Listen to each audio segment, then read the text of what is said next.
আজকের শিশু আগামী দিনের ভবিষ্যৎ। আজকের শিশু আগামী দিনের ভবিষ্যৎ। হাই গাইজ, আমি বাবু।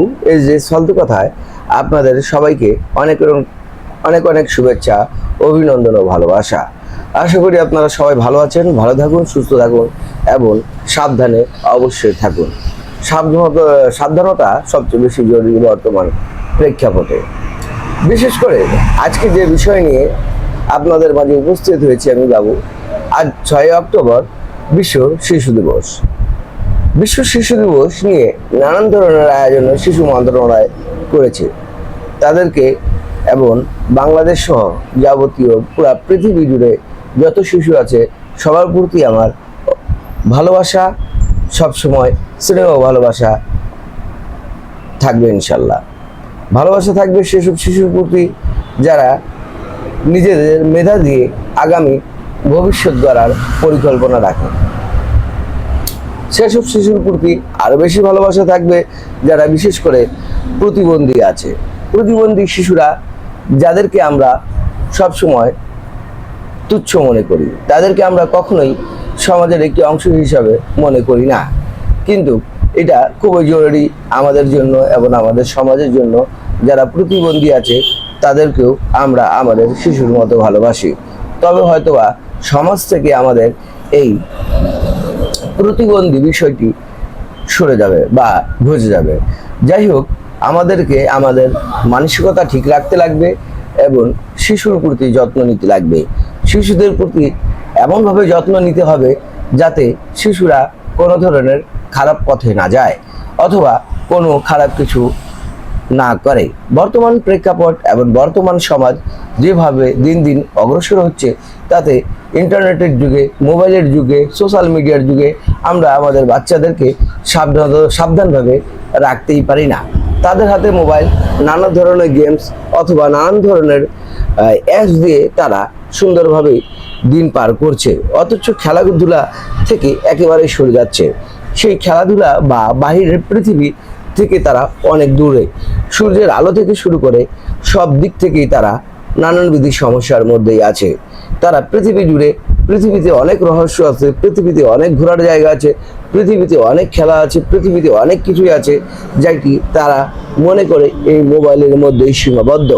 তাই আপনাদের যারা অভিভাবক আছেন তাদের প্রতি আমার আকুল আবেদন, আপনারা আপনাদের শিশুদেরকে অবশ্যই মোবাইল থেকে দূরে রাখুন এবং যতটা সম্ভব তাদের সাথে সময় দিন এবং বিশেষ করে তাদের সহিত কথাবার্তা বলুন এবং তাদেরকে অনুপ্রেরণা জাগান।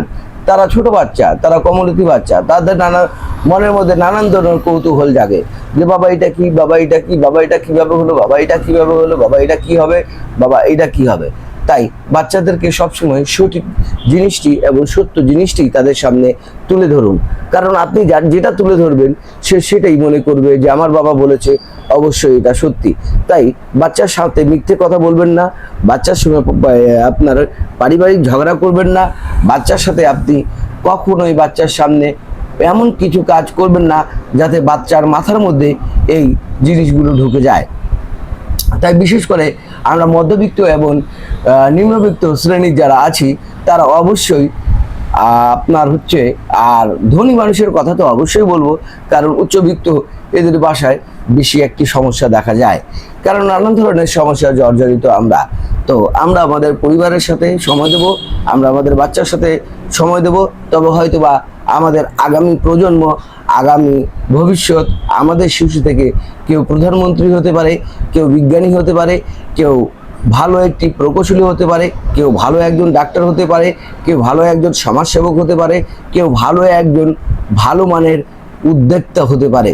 তাই আপনাদের প্রতি আকুল আবেদন এবং বিনীত নিবেদন এই যে যাতে আপনারা আপনাদের শিশুদের সহিত ভালোভাবে এবং সুষ্ঠুভাবে এবং সুশিক্ষায় সুশিক্ষিত করুন। শুধুমাত্র স্কুল পাল্টালে হবে না বা ভালো স্কুলে দিলেই যে আমাদের বাচ্চারা লেখাপড়া ভালোভাবে করবে তাও না, আমাদেরকে আমাদের দিক থেকে খেয়াল করতে হবে এবং আমরাই আমাদের বাচ্চাদের প্রথম শিক্ষক। তো সেই হিসাবে আমরা আমাদের শিক্ষা কীভাবে বাচ্চাদেরকে দিচ্ছি সেটি তাদের মাথার মধ্যে থাকবে। অতএব আপনাদের চিন্তাভাবনা আপনার কাছে, আমার চিন্তাভাবনা আমার কাছে, কিন্তু রাষ্ট্রের চিন্তাভাবনা সবার কাছে। তো রাষ্ট্র যদি ভালোভাবে চলে তবে ভালো একটি সন্তানের প্রয়োজন। তো ভালো একটি সন্তান, ভালো একটি শিশু কোথায় থেকে আসবে? সেটি আপনার আমাদের কাছ থেকে আসবে। আমাদের কাছ থেকে তারা নানান ধরনের সহযোগিতা পেতে পারে।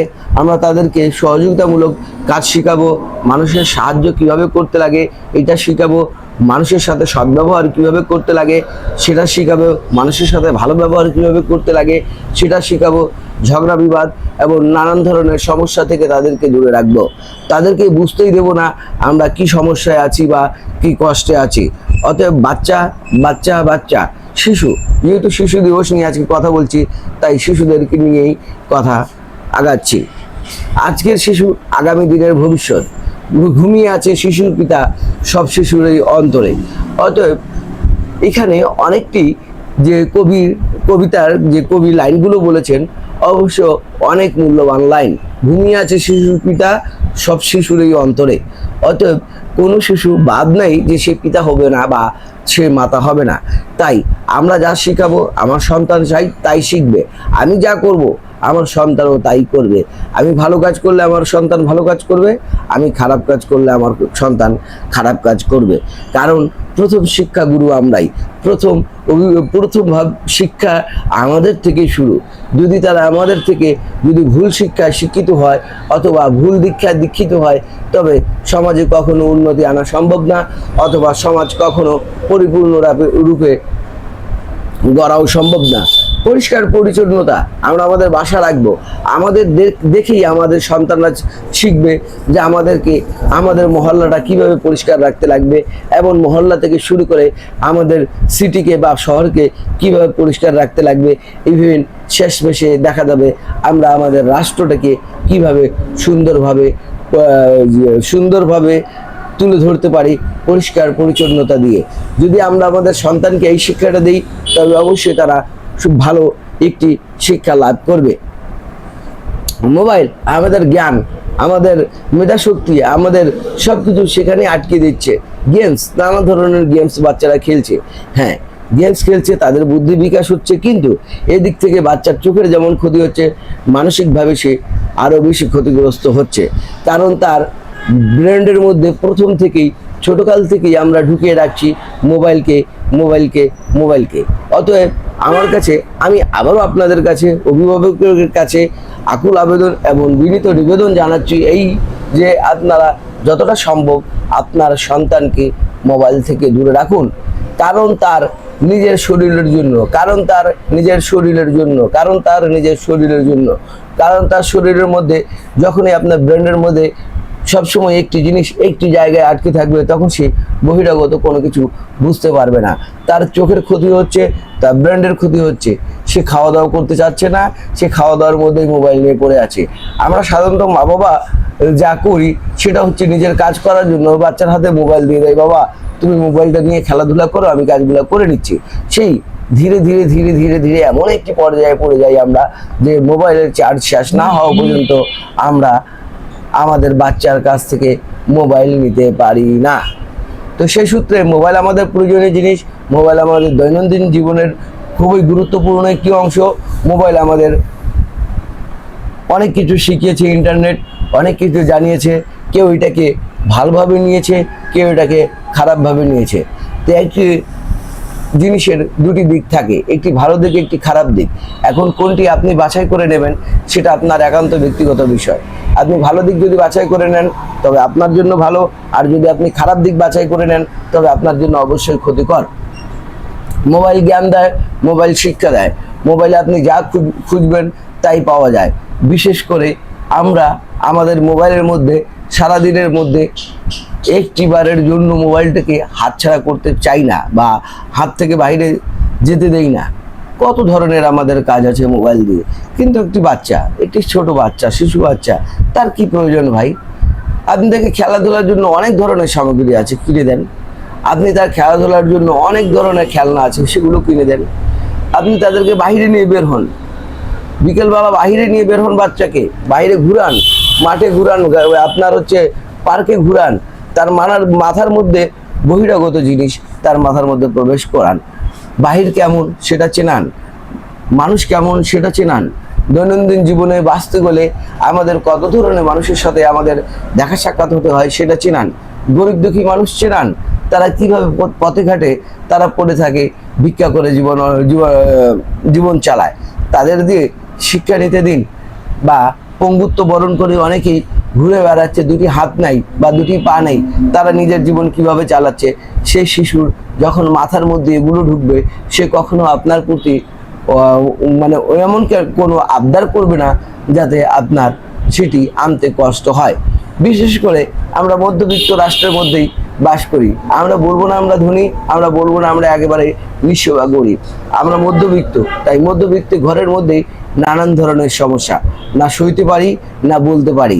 তো হয়তো অতএব আমরা আমাদের শিশুকে, আমাদের ভবিষ্যৎকে, আমাদের আগামী প্রজন্মকে, আমাদের পিতাকে, আমাদের মাতাকে এমন